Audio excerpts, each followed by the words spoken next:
Soul land 3 के last part के and में हमने देखा कि तांग वुलिन को एहसास होता है कि अबिसिल युद्ध और गू युएना का आना सपना नहीं बल्कि सच्चाई थी, जिससे वो अंदर से टूट जाता है। सब कुछ छोड़कर वो ब्लड गॉड लीजन से रिटायर होकर गू युएना को खोजने और सच्चाई जानने का निर्णय लेता है। गाइज, अगर चैनल पर नए हो तो चैनल को सब्सक्राइब कर लो ऐसे ही नॉवेल एक्सप्लेन वीडियो देखने के लिए। तो चलिए वीडियो शुरू करते हैं। वो हमेशा सोचता था कि वो उसके साथ रहने से इसलिए मना कर रही है क्योंकि उस पर किसी तरह का खतरा मंडरा रहा था। लेकिन हाल ही में अबिसल प्लेन के खिलाफ हुई लड़ाई में सबको बचाने वाला वो नहीं था, बल्कि वो थी। उसकी शक्तियों और प्रतिभा को देखते हुए ऐसा क्या हो सकता था जो उसके लिए खतरा बन सके? भले ही तांग वुलिन अभी थोड़ी ही देर पहले होश में आया था, लेकिन उसे ये समझ आ गया था कि गू युएना की स्थिति उसकी कल्पना से कहीं अधिक जटिल थी। अब वो बस उसे ढूंढना चाहता था और सच्चाई जानना चाहता था। इसीलिए उसे ढूंढने जाना ही था। केवल उससे आमने सामने जवाब मिलने के बाद ही वो अपने दिल को शांत कर सकता था। जांग हुआनयुन ने गुस्से में चिल्लाते हुए कहा, तांग वुलिन, क्या तुम्हें पता भी है कि तुम क्या कह रहे हो? तुम अब ब्लड ड्रैगन हो और उप सेना कमांडर भी। तुम्हारी प्रतिष्ठा और प्रभाव लगभग हमारे बराबर है और भविष्य में पूरी सेना तुम्हारी होगी। हमारे सारे सैनिक तुम्हें आदर्श मानते हैं और अबिसल प्लेन की मुहर भी मजबूत हो चुकी है। खतरा फिलहाल खत्म हो चुका है। ये तुम्हारे विकास का सबसे अच्छा मौका है और तुम कह रहे हो कि तुम छोड़ना चाहते हो? तांग वुलिन सिर झुकाकर चुप रहा। जांग हुआनयुन का गुस्सा और बढ़ गया। उसने काओ देजी की ओर इशारा करते हुए कहा, तुम्हारे लिए ब्लड वन ने मुझसे अनुरोध किया था कि अगर हम अबिसल प्लेन के खतरे को पूरी तरह खत्म कर दें तो हम श्रेक अकेडमी को पुनर्जीवित करने में तुम्हारी मदद करेंगे। और तुम अब हमें छोड़ने की बात कर रहे हो? क्या तुम अकेले ही अकेडमी को पुनर्जीवित करोगे? सिर्फ कुछ अबिसल सम्राटों को मारकर ये मत समझो कि तुम सब कुछ कर सकते हो। तुम ब्लड गॉड एरे की शक्ति पर निर्भर थे। उसके बिना तुम सिर्फ एक सोल एम्परर हो। अब सोल सेज, काओ देजी ने शांत स्वर में सुधारा। Soul sage? ये सुनकर जांग हुआनयुन और तांग वुलिन दोनों ही चौंक गए। तो क्या हुआ? जांग हुआनयुन ने फिर कहा, क्या एक सोल सेज उन लोगों को हरा देगा जिन्होंने श्रेक अकेडमी को नष्ट किया? आखिर तुम करना क्या चाहते हो? बताओ, तुम क्यों छोड़ना चाहते हो? जांग हुआनयुन के चेहरे पर गुस्सा और निराशा दोनों झलक रहे थे। तांग वुलिन के चेहरे पर अजीब स्वभाव था। वो ये नहीं कह सकता था कि वो अपनी प्रेमिका को ढूंढने जा रहा है। क्या इसका संबंध उस महिला से है जो अंत में प्रकट हुई थी? काओ देजी ने सीधे मुद्दे पर आते हुए पूछा। तांग वुलिन थोड़ी देर हिचकिचाया, फिर अंत में सिर हिला दिया। वो कौन है? काओ देजी ने पूछा। तांग वुलिन ने हल्की मुस्कान के साथ कहा, वो मेरी प्रेमिका है, लेकिन मुझे भी नहीं पता था कि उसके पास इतनी शक्ति है। वो स्पिरिट पगोडा की शिष्या है और मैं उसे ढूंढकर सच्चाई जानना चाहता हूँ। Spirit pagoda? ये सुनकर दोनों के चेहरे बदल गए। उनके विश्लेषण के अनुसार उस महिला ने जो किया था वो कोई सामान्य इंसान नहीं कर सकता था। वो लगभग देवता जैसी शक्ति थी। जांग हुआनयुन ने गंभीर स्वर में कहा, तुम जानते हो कि स्पिरिट पगोडा ने शायद अकेडमी को नष्ट करने में भूमिका निभाई है? हाँ, तांग वुलिन ने कहा। फिर भी मुझे सच जानना है। और फिर भी तुम वहां जाओगे? हाँ, मैं सावधान रहूंगा। बिल्कुल नहीं, जांग हुआनयुन गर्जा, मैं तुम्हें जाने नहीं दूंगा। तांग वुलिन के चेहरे पर कड़वी मुस्कान आ गई। क्या उसे चोरी छिपे जाना पड़ेगा? तभी काओ देजी ने कहा, उसे जाने दो। तांग वुलिन की आंखें चमक उठी। काओ देजी बोला, वो अब बच्चा नहीं है, उसे दुनिया देखने दो, लेकिन कुछ शर्तें होंगी। पहली, तुम्हें शांत रहना होगा। डर तुम्हारी मदद नहीं करेगा। दूसरी, तुम सेना नहीं छोड़ रहे हो, ये सिर्फ एक मिशन है। तीसरी, हम तुम्हारे साथ 20 लोग भेजेंगे, सभी सोल एम्परर या उससे ऊपर के होंगे। तांग वुलिन बहुत खुश हुआ। और आखिरी, तुम अभी नहीं जाओगे, पहले अपनी नई शक्ति को स्थिर करो। ठीक है, तांग वुलिन ने कहा। उसके जाने के बाद जांग हुआनयुन फिर गुस्सा हो गया। तुमने उसे जाने क्यों दिया? काओ देजी मुस्कुराया। अगर हमने रोका तो वो चोरी छिपे चला जाएगा। बेहतर है कि हम उसके साथ रहें। और क्या तुम्हें उस महिला के बारे में जानने की उत्सुकता नहीं है? जांग हुआनयुन चुप हो गया। काओ देजी ने कहा, तूफान के बाद ही इंद्रधनुष आता है, उसे जाने दो, वो अब तैयार है। अपने कमरे में लौटकर तांग वुलिन अब काफी शांत हो चुका था। इस कठिन अनुभव के बाद उसका मन पहले अस्थिर हो गया था, लेकिन अब उसने खुद को संभाल लिया था। भले ही वो किसी मुसीबत में हो, उसे खुद ही उससे बाहर निकलना होगा। वो खुद से यही कह रहा था।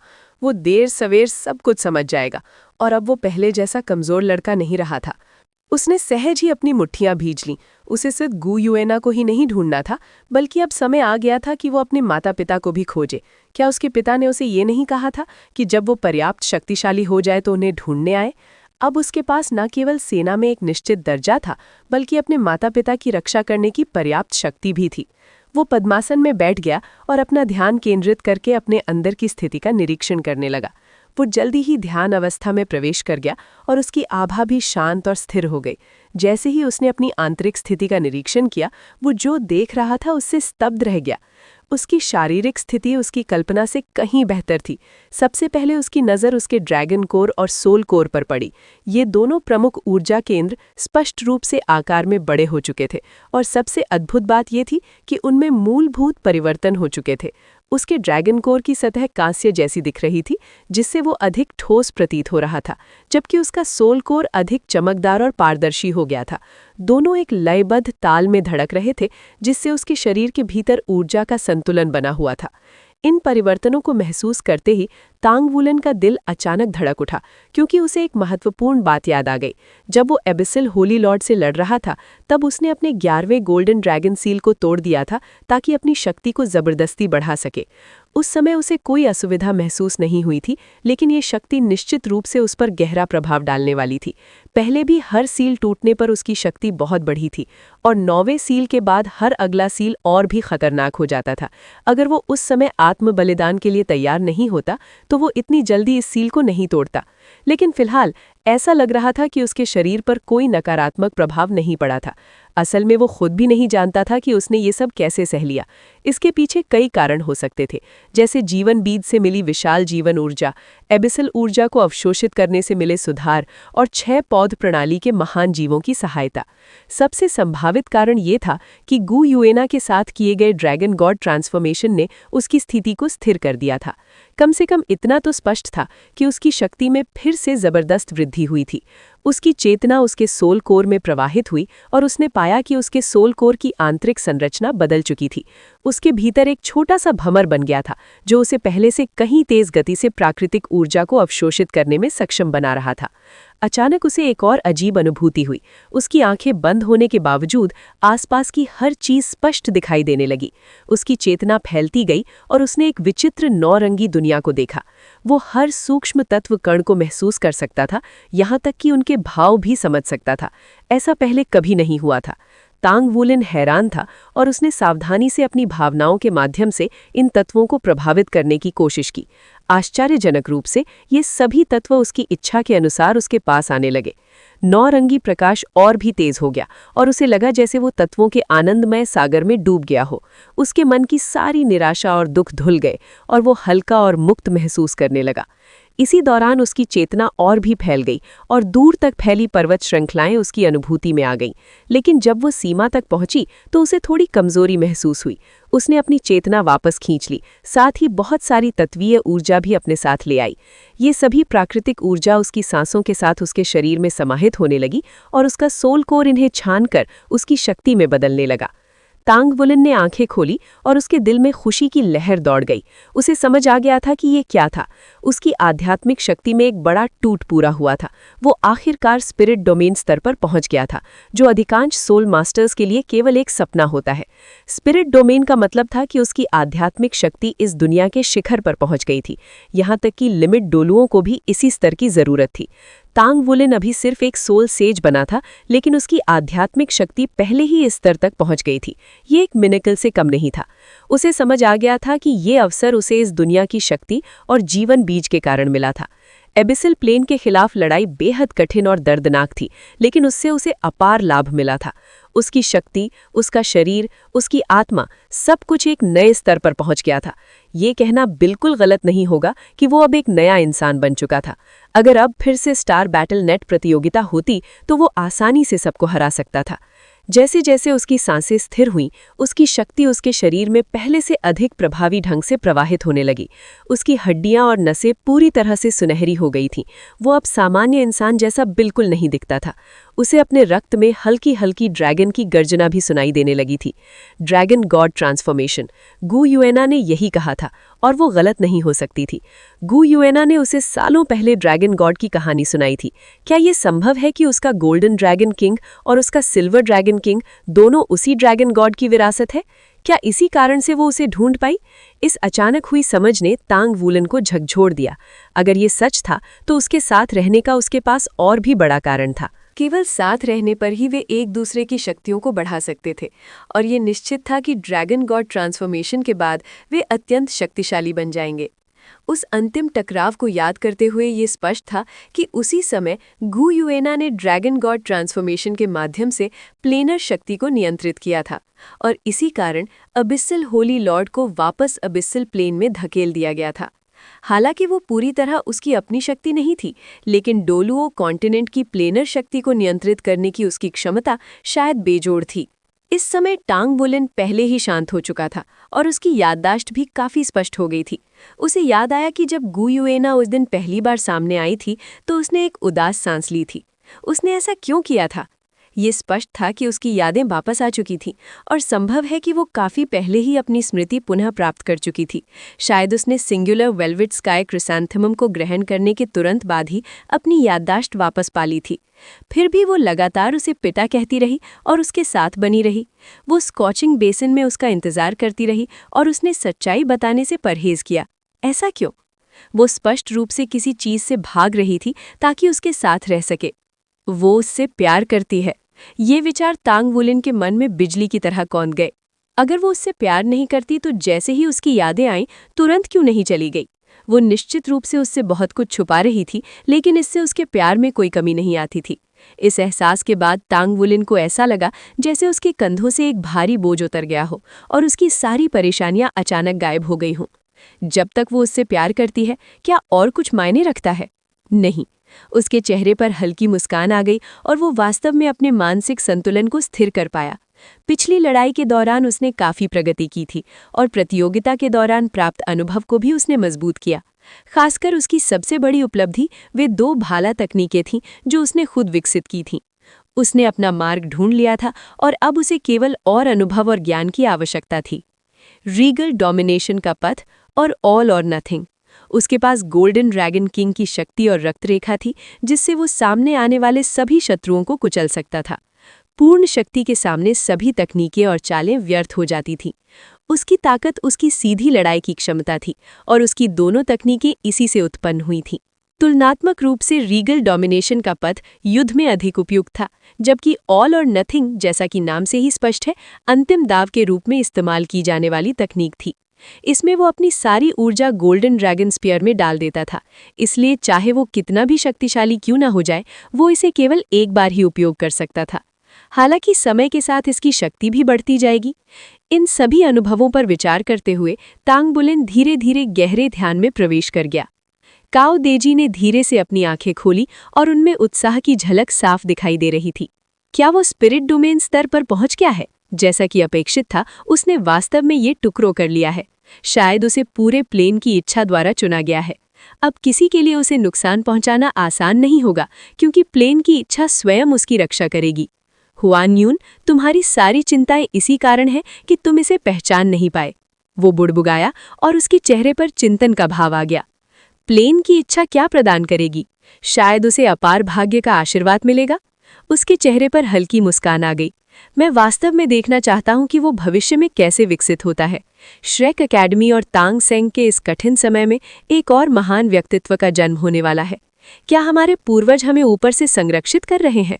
ये कहते हुए उसने अपने कमरे की दीवार की ओर देखा, जहां एक चित्र टंगा हुआ था। उस चित्र में एक व्यक्ति था। उसके पैरों के नीचे अथाह समुद्र था और उसके लंबे नीले बाल हवा में लहरा रहे थे, जिससे वो अलौकिक प्रतीत हो रहा था। उसने सफ़ेद वस्त्र पहने हुए थे और उसके दाहिने हाथ में एक विशाल स्वर्ण त्रिशूल था।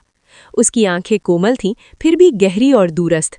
भले ही वो केवल एक चित्र था, लेकिन उसकी आंखों को देखकर ऐसा लगता था जैसे कोई गहराई में झांक रहा हो। काओ देजी का हृदय ये देखकर तुरंत शांत हो गया। आदरणीय पूर्वज, क्या दिव्यलोक वास्तव में अब अस्तित्व में नहीं है? यदि ऐसा है तो आप अब कहाँ हैं? तुम सीमा जिंची हो? वाइल्ड गेल सेबर डीमन सीमा जिंची। आरोहंग ने अपने गंजे सिर पर हाथ फेरते हुए उसके पास खड़े व्यक्ति को उत्सुकता से देखा। उस भयंकर युद्ध के बाद पूरा ब्लड गॉड लीजन अत्यंत सतर्क हो गया था और इसी कारण उन दोनों को पकड़ लिया गया था। बाहरी होने के कारण उस समय ब्लड गॉड लीजन बेस पर आने पर उन पर शक होना स्वाभाविक था, खासकर जब हाल ही में दुष्ट सोल मास्टर्स द्वारा हमला किया गया था। सौभाग्य से star battle net inter federation प्रतियोगिता में उनके प्रदर्शन ने सैनिकों पर गहरी छाप छोड़ी और उनकी पहचान की पुष्टि के बाद उन्हें तुरंत मारने के बजाय केवल हिरासत में रखा गया। हाँ, मैं ही हूँ, क्या तुम स्ट्रेंथ किंग हो? सीमा जिंची ने भी उसे उत्सुकता से देखा। दोनों ने पहले कभी एक दूसरे से मुकाबला नहीं किया था, लेकिन उनका एक समान प्रतिद्वंदी था और दोनों उससे मिलने के लिए यहाँ आए थे। दोनों ने प्रतियोगिता में शानदार प्रदर्शन किया था और एक दूसरे को देखते ही उनके बीच तनाव पैदा हो गया। तुमसे मिलकर खुशी हुई। आरोहंग ने हाथ बढ़ाया।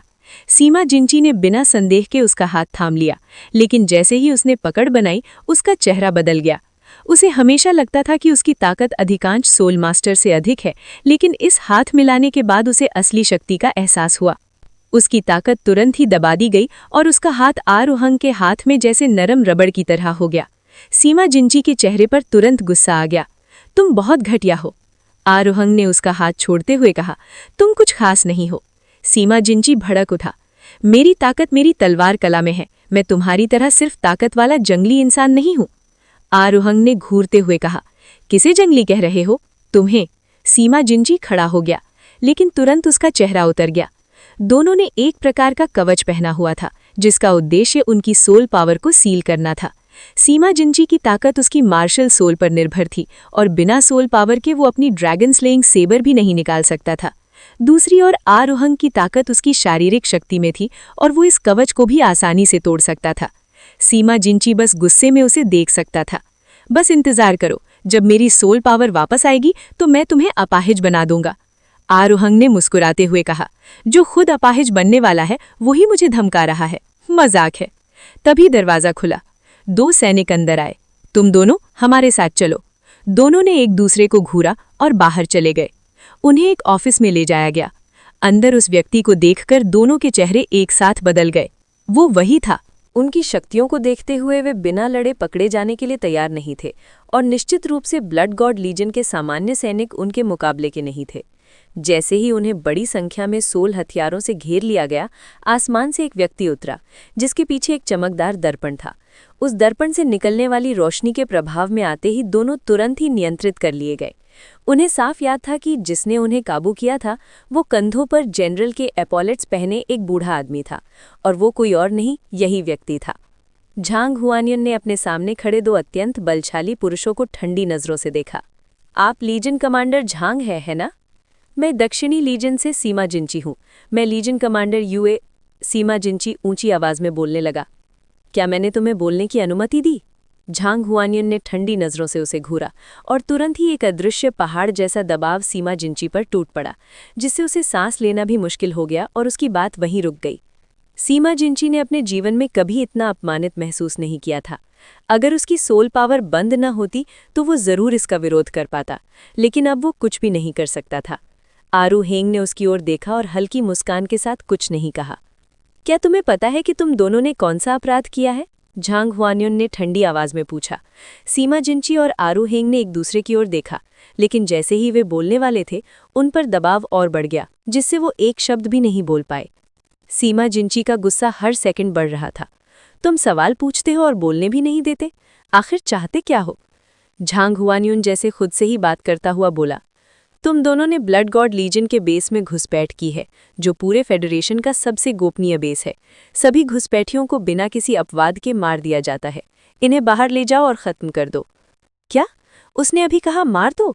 सीमा जिंची और आरोहेंग की आंखें एक साथ फैल गई। उन्हें अपने कानों पर विश्वास नहीं हो रहा था। आरोहेंग ने तुरंत अपने सोल पावर रेस्ट्रिक्शन आर्मर से निकलने की कोशिश की, लेकिन जैसे ही उसने ऐसा किया, झांग हुआनियन ने हाथ उठाया और एक किरण उस पर डाली। नतीजा ये हुआ कि आरोहेंग पूरी तरह से जकड़ गया और एक भी ताकत नहीं जुटा पाया। 4 सैनिक अंदर आ चुके थे और दोनों को 2-2 सैनिक घसीटते हुए ले जाने लगे। दोनों साफ महसूस कर सकते थे कि इन चारों सैनिकों के शरीर से कितनी भयानक हत्या की मंशा निकल रही थी। क्या सच में उन्हें मार दिया जाएगा? ये अचानक स्थिति देखकर दोनों अंदर से हिल गए। दुनिया में ऐसा कोई नहीं जो मौत से न डरता हो। युद्ध के मैदान में शायद डर खत्म हो जाए, लेकिन यहाँ बिना वजह मारे जा रहे थे। वे तो किसी को ढूंढने आए थे। उनके पास सिफारिश पत्र भी थे। भले ही ब्लड गॉड लीजन अभी अभी एक बड़े संकट से गुजरी हो, लेकिन वे यूं ही किसी को नहीं मार सकते थे।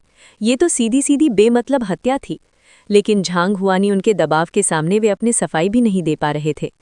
उन्हें बर्फ से ढकी जमीन पर घसीटा गया और ठंडी हवाएं उनके शरीर को चीरने लगीं। अब दोनों सच में घबरा गए थे।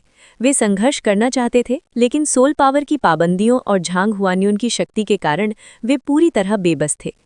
उनका दिल उनके शरीर से भी ज्यादा ठंडा हो चुका था, खासकर जब उन्होंने दूर खड़े दो काले मेकाओं को देखा जिनके विशाल सोल कैनन उनकी ओर तने हुए थे।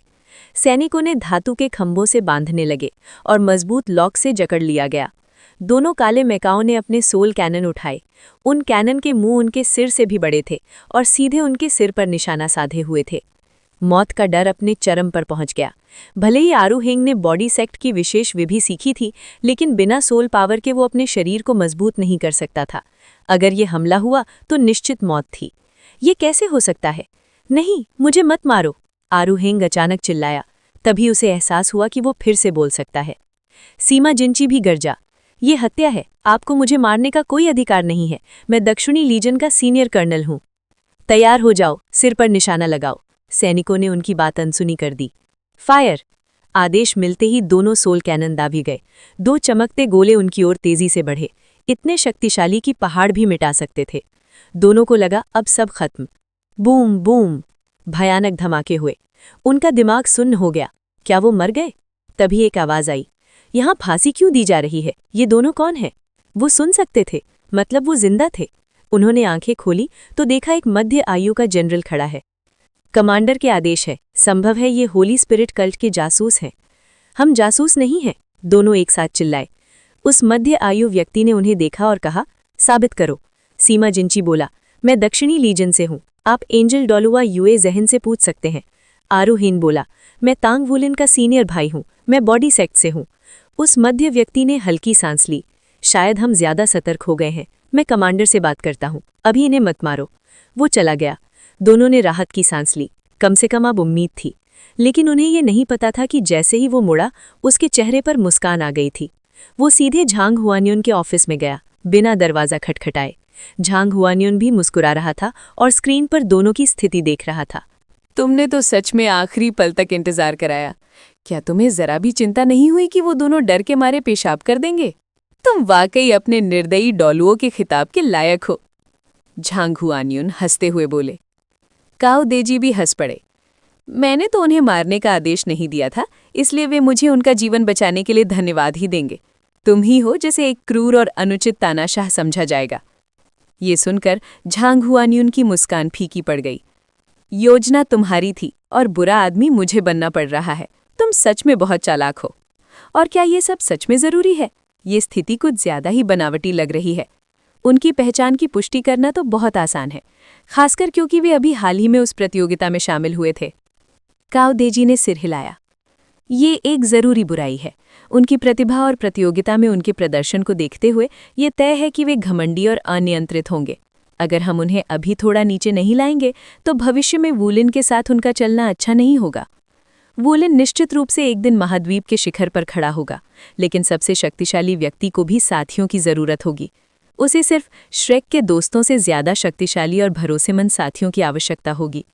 उस सिमा जिंची की मार्शल सोल वुलिन के साथ कुछ हद तक तालमेल रखती है, जबकि आरू हेंग बॉडी सेक्ट से उसका वरिष्ठ शिष्य भाई है और दोनों ही काफी भरोसेमंद हैं। अब हमें सिर्फ उन्हें काबू में करना है ताकि वे भविष्य में वुलिन के लिए और उपयोगी बन सकें। झांग हुआनियन ने काओ देजी को अर्थपूर्ण नज़र से देखा। मैं सोचता था कि अगर मैं वुलिन से तुमसे पहले मिला होता तो शायद उसे अपना शिष्य बना लेता, लेकिन अब समझ में आता है कि तुमने उसके भविष्य के लिए कितना प्रयास किया है। काओ देजी हंस पड़े। मैं तुम्हें उसे लेने देने वाला ही नहीं था। मत भूलो कि वो हमारे तांग सेक्ट का शिष्य है और हमारे उच्चाधिकारियों की नज़र उस पर कई वर्षों से है। जैसे ही वो श्रेक के 7 मॉन्स्टर्स में शामिल हुआ, हमने तय कर लिया था कि हम उसे पूरी ताकत से विकसित करेंगे। अचानक हुए हमले ने तांग सेक्ट और श्रेक अकेडमी दोनों को पूरी तरह से चौंका दिया और हमें भारी नुकसान हुआ।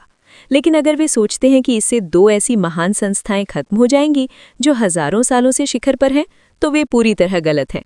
तांग सेक्ट और श्रेक अकेडमी ने तुरंत पलटवार नहीं किया, क्योंकि हम अपनी शक्ति इकट्ठा कर रहे हैं, एक नए नेता के आने का इंतजार कर रहे हैं। अब समय लगभग आ गया है, नया नेता उभरने वाला है और वो कठिनाइयों के माध्यम से आगे बढ़ेगा।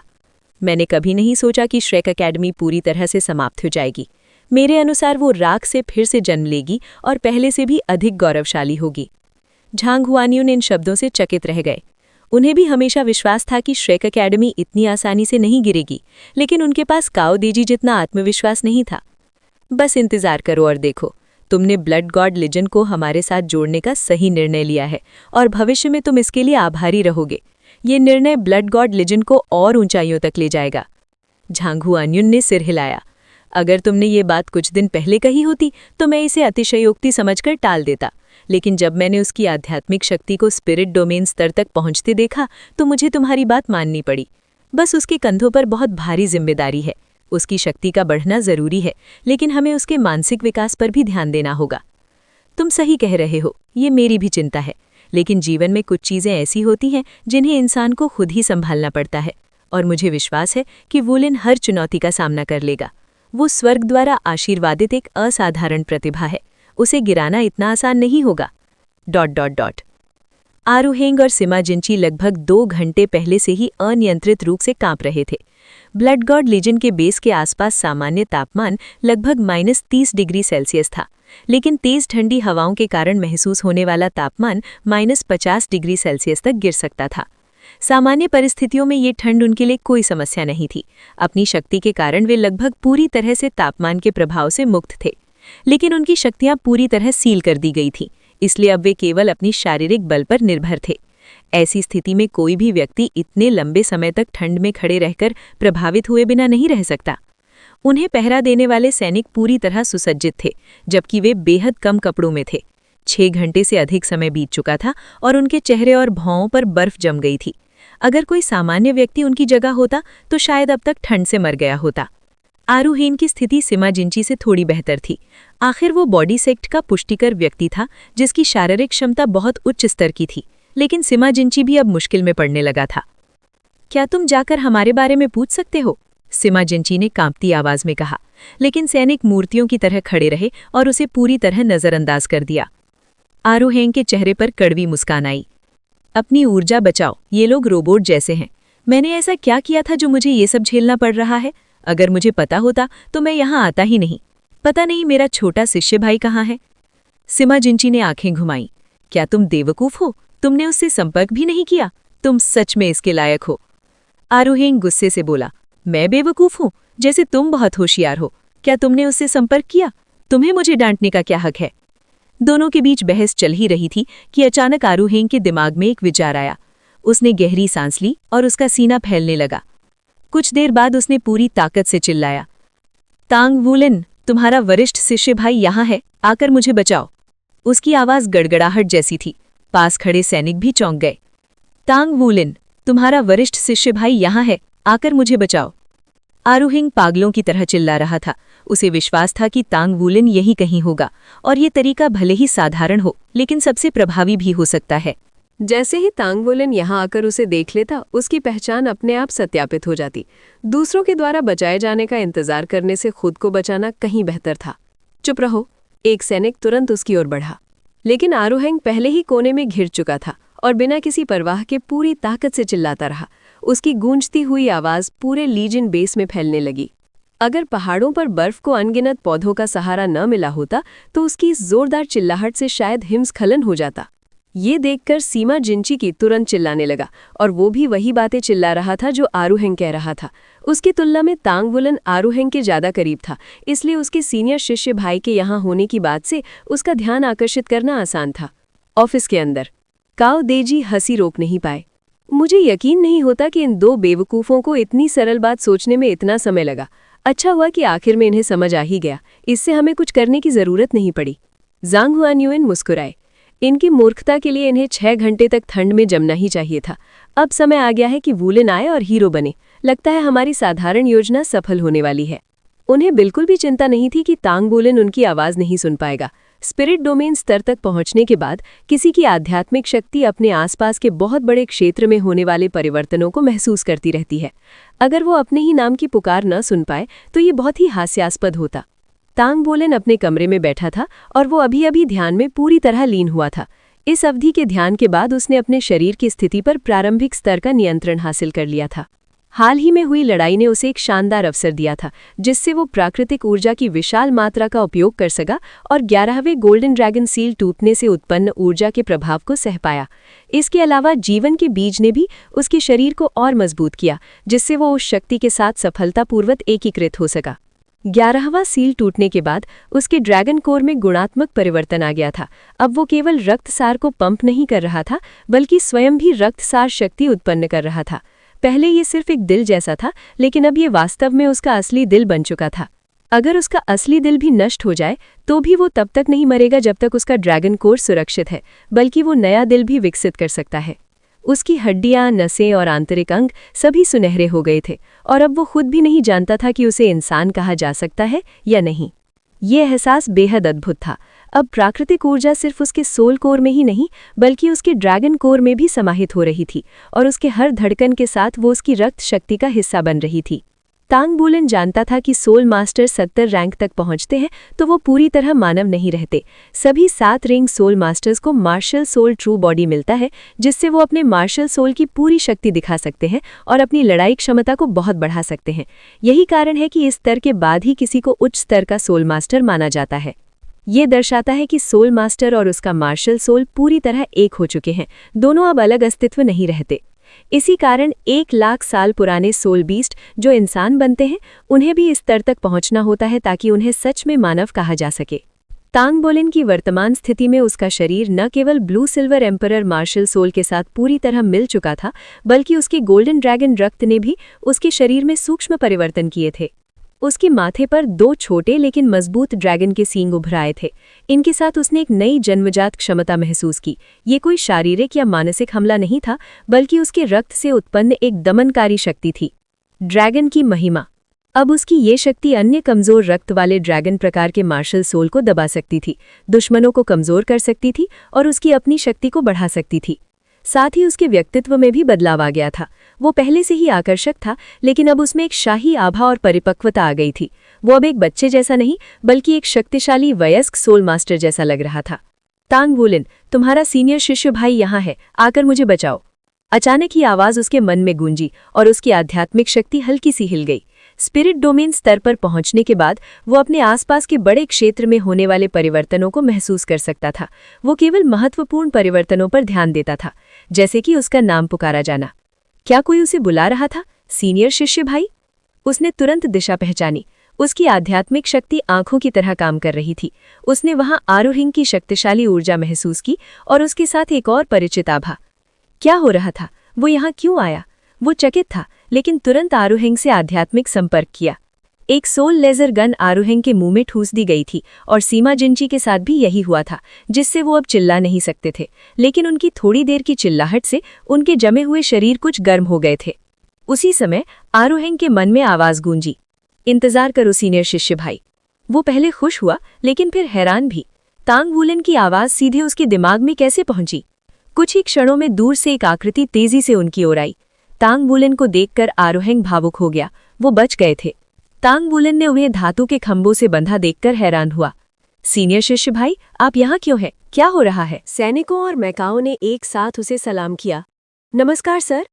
आरोहिंग और सीमा जिंची सैनिकों की आंखों में दिख रही गहरी श्रद्धा देखकर कुछ कह नहीं पा रहे थे, जो तांग वूलेन को अत्यंत सम्मान और भक्ति की दृष्टि से देख रहे थे। ब्लड गॉड लीजन का लगभग हर सैनिक ये देख चुका था कि कैसे तांग वूलेन में हालात को पलट दिया था, पूरी लीजन को बचाया था और अबिसिल प्लेन को फिर से सील कर दिया था। खासकर वो दृश्य जिसमें तांग वूलेन एक अजेय देवता की तरह पूरे एक प्लेन का सामना कर रहा था, उनके दिलों में गहराई से बस गया था। उनके लिए वो लगभग एक भगवान जैसा था। हर कोई ये नहीं जानता था कि उस समय तांग वूलेन ने प्लेनर पावर का सहारा लिया था। ब्लड गॉड एरे के रहस्य केवल उच्च अधिकारियों को ही पता थे। ये दोनों हाल ही में अबिसिल टाइड के दौरान आए जासूस हैं। लीजन कमांडर ने इन्हें मारने का आदेश दिया है, लेकिन सुपीरियर ब्लड वन यहाँ से गुजर रहे थे और अब वो कमांडर को इन्हें छोड़ने के लिए मना रहे हैं। एक सैनिक ने संक्षेप में बताया। तांग वुलिन के चेहरे पर अजीब सा भाव आ गया। कब से लीजन कमांडर जैंग और ब्लड वन इतने उतावले और कठोर हो गए? चाहे वे कितने भी सतर्क क्यों न हो, वे निर्दोष लोगों को ऐसे ही नहीं मार सकते। उसी समय काओ देजी की आवाज उसके मन में गूंजी। ये दोनों तुम्हारे लिए तैयार किए गए साथी हैं। इन्हें कहो कि तुम उनकी बेगुनाही साबित करोगे, फिर ओल्ड मैन जैंग के ऑफिस में आ जाना। तांग वुलिन की बुद्धि तेज थी।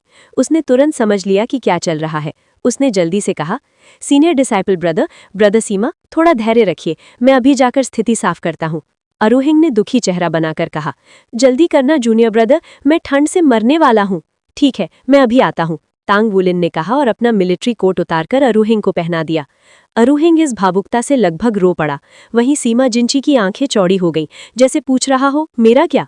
तांग वुलिन ने माफी भरे अंदाज में कहा, सॉरी, मेरे पास एक ही कोट है, लेकिन मैं जल्दी लौटूंगा। वो तेजी से जैंग हुआन्यून के ऑफिस की ओर भागा। हा, हम बच गए। अरुहिंग खुशी से हंसा। उसे पूरा विश्वास था कि तांग वुलिन उन्हें बचा लेगा। दूसरी ओर सीमा जिंची बेहद नाराज था। ये बहुत अन्याय है, वो तो बैल जैसा ताकतवर है, मुझे ज्यादा ठंड लग रही है। अरुहिंग ने गर्व से कहा, देखा, ये मेरे जूनियर ब्रदर का कोट है, कभी मेजर जनरल का कोट पहना है? चुप रहे। नहीं भाई, मैं तेरे जैसे कामों में नहीं पड़ता। ओ, ये कोट कितना गर्म है, दिल तक गर्म कर रहा है। तांग वुलिन को उनकी बहस का पता नहीं था। वो जैंग हुआन्यून के ऑफिस पहुंच गया था। Legion commander, senior blood one, ये क्या हो रहा है? काओ देजी मुस्कुराए।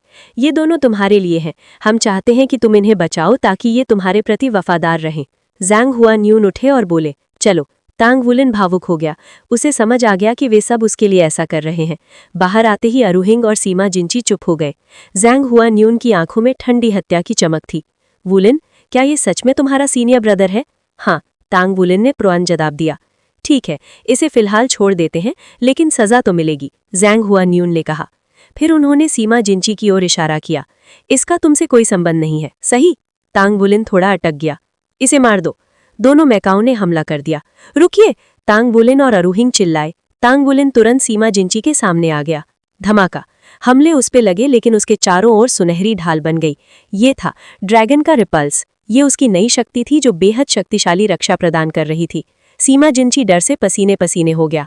तांग वुलिन, तुम बार बार आदेश का उल्लंघन कर रहे हो, जैंग हुआन्यून ने गुस्से से कहा और अपनी लिमिट डाउलू की आभा छोड़ दी। तांग वुलिन की सुनहरी ढाल उस दबाव से चमकने लगी। वो जल्दी से बोला, लीजन कमांडर, कृपया मुझे समझाने का मौका दीजिए। मैं इस सीमा जिंची को भी पहचानता हूँ। मैंने उससे star battle net inter federation प्रतियोगिता में एक बार लड़ाई की थी और वो सेना की युवा पीढ़ी के सबसे शक्तिशाली सोल मास्टर्स में से एक है। वो साउदर्न लीजन का अधिकारी है, इसलिए उसके ईवल सोल मास्टर होने की संभावना बहुत कम है और उसका मार्शल सोल मेरे साथ बहुत अच्छी संगति रखता है। इसलिए मैं आपसे विनती करता हूँ कि दया करें और कम से कम निर्णय लेने से पहले ठीक से जांच पड़ताल करें। जांग हुआयुन की आंखें तुरंत फैल गईं। जांच पड़ताल? मैं तो इस समय लीजन के अंदरूनी मामलों को ही संभाल नहीं पा रहा हूँ। तुम्हें अच्छी तरह पता है कि उस दिन स्थिति कितनी खतरनाक थी। अगर वे ईवल सोल मास्टर जासूस हमारे लीजन में घुसपैठ ना करते तो हमें इतना भारी नुकसान नहीं उठाना पड़ता। मैं निर्दोषों को मार देना ज्यादा पसंद करूंगा, बजाय इसके कि और जासूस हमारे बीच घुस आएं। मेरे पास हर किसी पर जांच करने का समय नहीं है। तांग वुलिन के पास इसका कोई जवाब नहीं था। उसके मन में था कि ब्लड गॉड लीजन को सबसे ज्यादा नुकसान अबिसल टाइड के पहले हमले में हुआ था, जब सब पूरी तरह तैयार नहीं थे। उसके बाद सिर्फ ब्लड 9 लगभग मरा था, लेकिन अंत में वो बच गया था। इसलिए ईवल सोल मास्टर्स की घुसपैठ से इतना बड़ा नुकसान नहीं हुआ था। लेकिन वो जांग हुआयुन को सीधे गलत साबित नहीं कर सकता था, इसलिए उसने केवल आग्रह किया, लीजन कमांडर, मैं उसकी निर्दोषता की गारंटी देता हूँ। कृपया उसे छोड़ दें। मैं उसके लिए निष्पक्ष सुनवाई के बदले अपनी सारी उपलब्धियां त्यागने को तैयार हूँ।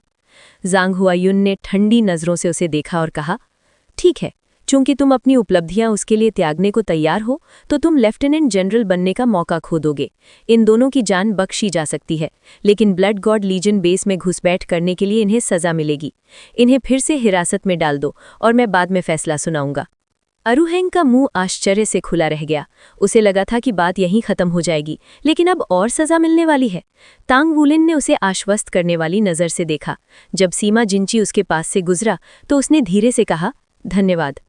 ये 2 शब्द बहुत गहरी भावनाओं से भरे हुए थे। अगर तांग वुलिन ना होता तो वो अब तक मर चुका होता।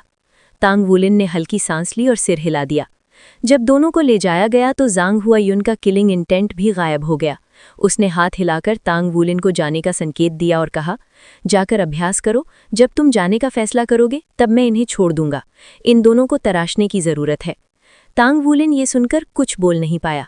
ये तराशने का तरीका बहुत ज्यादा कठोर था। 7 दिन बाद एक लंबी गर्जना के साथ तांग वुलिन ध्यान से बाहर आया। वो तुरंत नहीं गया। उसने अगले 10 दिन अपने मेका और बैटल आर्मर के लिए जरूरी सभी धातुओं को फॉर्ज करने में बिताए। मेका के निर्माण के लिए उसने निर्देश दे दिए थे और वो लौटकर उसे ले सकता था, लेकिन अपने बैटल आर्मर के लिए उसे खुद मौजूद रहना जरूरी था, क्योंकि उसमें सोल रिफाइंड धातुएं और कई मिश्र धातुएं थीं। जब तांग वुलिन फिर से अरुहेंग और सीमा जिंची से मिला तो दोनों काफी दुबले पतले हो चुके थे। उन्हें रोज सिर्फ सब्जी का सूप मिलता था। अरुहेंग तो लगभग रो ही पड़ा। जांग हुआयुन ने उनकी सजा तय कर दी थी। उन्हें 3 साल तक तांग वुलिन का गार्ड के रूप में काम करना था। साथ ही उनके गले में रिमोट कंट्रोल बम वाले कॉलर लगाए गए थे, जिन्हें हटाने की कोशिश करते ही विस्फोट हो सकता था। तांग वुलिन ये देखकर हैरान था। सच में उन्हें तराशने में कोई कसर नहीं छोड़ी गई थी।